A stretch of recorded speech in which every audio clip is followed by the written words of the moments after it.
Welcome to the deep dive. Today, we have one of the most intense psychological experiments I think I've ever seen, all disguised as a reality show. We are plunging 100 feet into the 30-day Trapped in the Sky challenge. The premise is two complete strangers suspended high above the ground, competing not just against the elements, but really against each other for $250,000. And you're right, our source material confirms this wasn't just a survival challenge. It was a carefully constructed study in human desperation and, competitive dynamics. The moment these two participants stepped onto that tiny platform, the game creators introduced an immediate, just a crucial twist that changed everything. Okay, so let's look at who they actually stuck up there. First, we have Allison. She's the practical force. She's a heavy equipment operator, a demolition expert, basically someone used to harsh conditions and, physically demanding work. And then you have her polar opposite, Angus. He's a pretty well-known star from a UK dating reality show, so he's completely accustomed to luxury and, let's say, being the center of attention. It's a perfect mismatch, just designed for maximum tension. Absolutely. They start with minimal supplies, sharing this small metal grate of a platform 100 feet in the air. The mission seems straightforward enough to survive 30 days, but like you said, the psychological element immediately overwhelmed the physical. Why? What was that twist? What was the thing that immediately turned them into enemies? Well, the prize structure was winner takes all. So if one person quits, the other person, the one who remains, wins the entire $250,000 prize pool instantly. Wow. Yeah, and that just flips the script entirely. They aren't allies trying to get to day 30 together. They are literally incentivized to wish for and maybe even work for their partner's failure. So you're sleeping right next to the person whose emotional breaking point represents your financial windfall. I mean, that is a brutal setup. But Yeah. before they could even plot against each other, how quickly did the sheer physical reality of it all set in? Oh, almost instantly. The source notes that the first few days were just defined by this crazy weather. Relentless high winds, bone-chilling cold, and just nonstop rain. It made the small, cheap tents they were given completely damp and miserable. And Allison, the demolition expert, how did she handle that immediate shock? She adapted faster. I mean, she's probably seen worse. Our sources show her trying to find these small moments of normalcy, like heating up a chicken burrito MRE. Right, the military-style meal. Exactly. Just for a late afternoon snack, she was operating while Angus was sort of collapsing. What was his immediate struggle then? For him, sleep was just impossible. He was constantly stressed and his tent was soaked. But what's fascinating here is that the physical conditions got so bad, they had to compromise their individual boundaries just for a moment of relief. The only shared covered space that wasn't dripping wet was the portaloo. You're kidding. They were using the toilet structure as a shelter to escape the rain and the wind. That is a truly humbling start. It is, and this immediate stress really sets the stage for the first major test on day 5, which the hosts called the luxurious tent lottery. This was their big chance, right? A chance for salvation, to get out of those damp sleeping bags and into upgraded rainproof tents with actual pillows. Precisely. To win, they each had to hit separate targets about 25 feet away with 3 tennis balls. Simple enough. But the stakes were astronomical. If either person missed their target, they lost the tents. Andy, the host, would remove an entire quadrant, a full quarter of their platform floor. Psychologically, I mean, how demoralizing is that? To literally lose the ground beneath your feet, does that just compound the failure? It absolutely compounds the failure because it's an immediate physical manifestation of your inadequacy that hurts your partner too. So Allison goes first, and she just nails her target on the very first throw. Absolute focus, total success. Okay. The pressure then shifts entirely to Angus. He just needs 1 hit out of 3. And the reality star folds under the pressure. He misses all 3 attempts. You can see the instant defeat in his body language. And the hosts, true to their word, immediately cut away and remove the first quarter of their world. So Allison, despite her own success, is immediately frustrated and, resentful. Her survival space just got smaller because of his mistake. That shrinking platform is the perfect antagonist, isn't it? It's a consequence they can't argue with, and it just reinforces that their partnership is already fractured. And that fracture, it just deepens when they start talking about money. Which brings us to the psychological warfare of Section 2. Yeah, so midweek, the conversation turns to the prize money, and the financial divergence between them is it's startling. Angus, who grew up pretty comfortable, is completely dismissive. He actually says money has never made me happy and that he grew up around it. And you compare that sort of casual indifference to Allison's perspective. For her, that $250,000 is truly life-changing. She explicitly says she wants to use it to start a company with her brother. She doesn't just want the money, she needs it for a specific future. And that difference in financial necessity, that's the pivot point. Hearing Angus basically shrug off the prize money fundamentally changes Allison's strategy. She has this moment where she realizes, I deserve this prize far more than he does.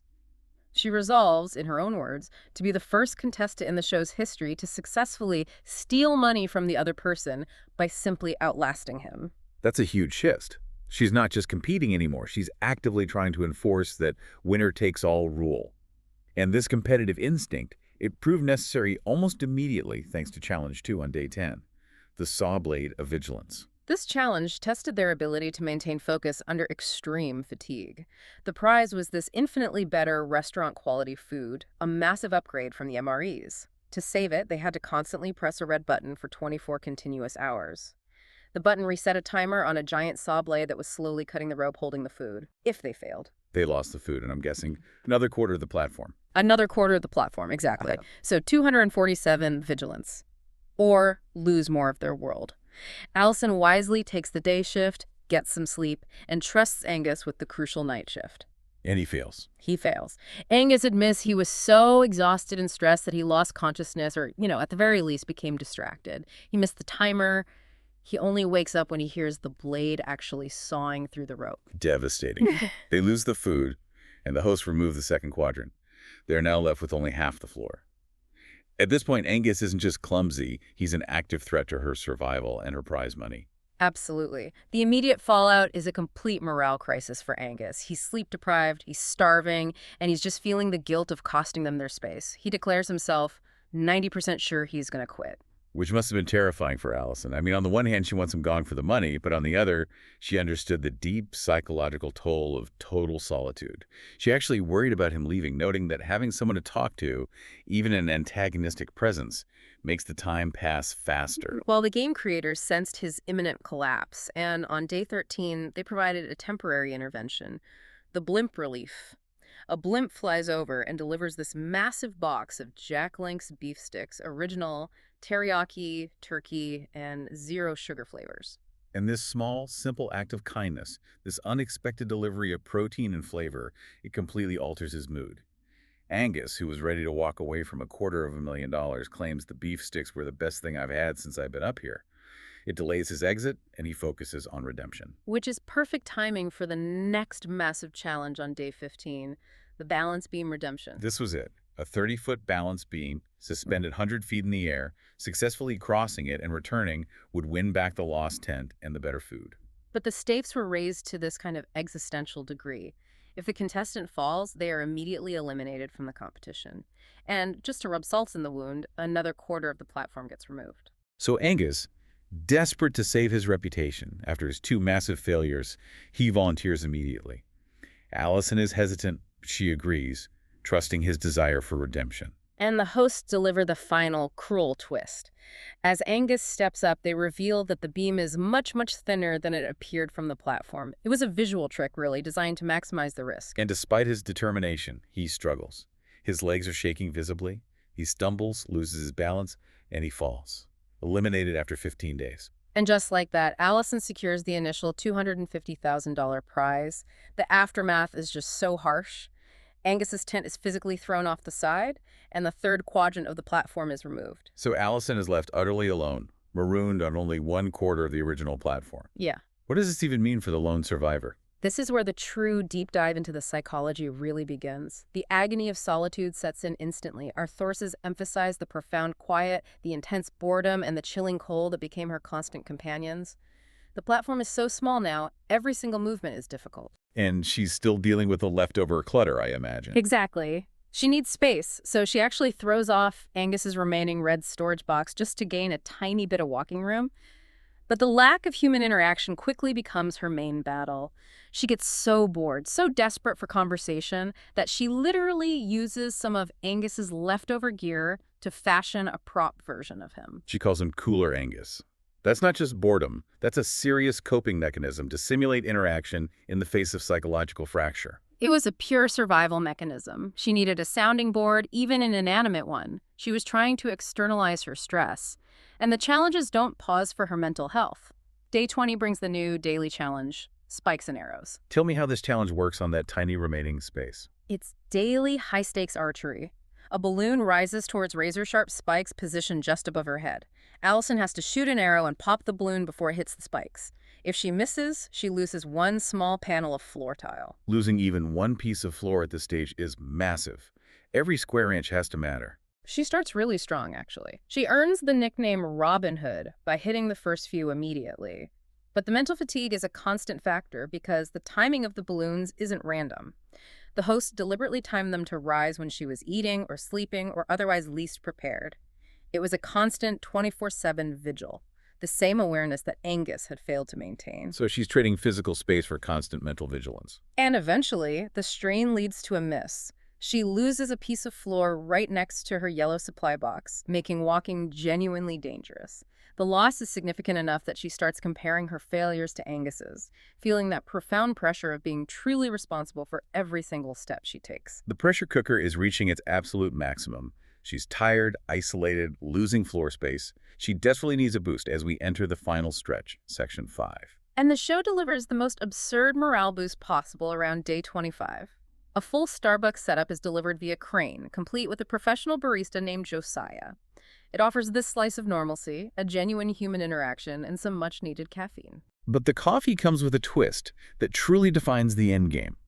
A hidden $50,000 Starbucks gift card delivered inside the crate. Crucially, the hosts briefly bring Angus back to tell him where they hid the card in the back of the crate, and they instruct him not to tell Allison. He takes the opportunity to taunt her, but Allison, recognizing how small their world is, she quickly spots the hidden compartment and finds the card. That's a game changer. She hasn't even finished the challenge, but she's now secured $300,000. Yeah. That guaranteed buffer has to fundamentally alter her risk assessment. It absolutely does. But first, on day 29, she misses the final balloon shot. She's just mentally and physically exhausted. The hosts then bring back the ultimate decision. The balance beam returns. Allison is presented with a choice. Take the guaranteed $300,000, the initial prize, plus the gift card, or risk it all. Risk it all on crossing the beam to double the original prize pool, making the total prize $500,000. But if she falls, she walks away with nothing. This is the definitive moment of the entire deep dive, right? How do you weigh desperation, pride, and guaranteed security? The stakes are just astronomical. A guaranteed 300 grand versus a chance at $500,000, where failure means zero. Her ego is screaming at her. She had told the host previously that the beam looked easy, and they cranked the pressure up even further by bringing back Angus and her two brothers. Her family is there, telling her to go for it if she believes she can. She stands on the beam briefly and reflects, acknowledging that internal conflict. She says, "I hate that I think I can do it." But the memory of Angus falling after only 15 days, combined with her physical depletion and the knowledge that she has a very solid $300,000 already secured, that becomes the deciding factor. She chooses certainty. She tells the host that the difference between me going home with something versus nothing would be the fullest extent. She tells them to drop the check for the guaranteed money. It's the ultimate example of managing risk in the face of potential extreme wealth. She chose financial security over the temptation of fame and the thrill of the highest possible win. And the sources confirm the brilliance of her decision. After she confirms her win, she attempts the beam just for fun, and she immediately stumbles and almost falls right off. She catches herself and, breathing heavily, states, "This is your sign to not let your ego get to you." She walks away with $300,000. What's so fascinating is the arc of the entire challenge. It started as a test of raw endurance, it transformed into competitive psychology, driven by that winner-takes-all incentive, and it ended as a final exam in risk management and self-control. That shrinking platform was the physical measure of compounding psychological stress. Allison had to fight not only Angus in the elements, but her own pride in that final high-stakes moment. She started resolved to steal the money, and she ended up saving the money from her own ego. The true game was never about physical strength. It was about managing fear, failure, and ego under intense social isolation. Allison chose certainty over temptation when the pressure was highest. And since we know she had that guaranteed $50,000 buffer from the gift card, it raises a provocative final thought for you to mull over. If she had been standing there with only the original $250,000 guaranteed, a significant amount, but slightly less of a cushion, Would the desperation for that full $500,000 have been enough to push her, against her better judgment, to take that risk? How much does that small buffer change a life-altering decision?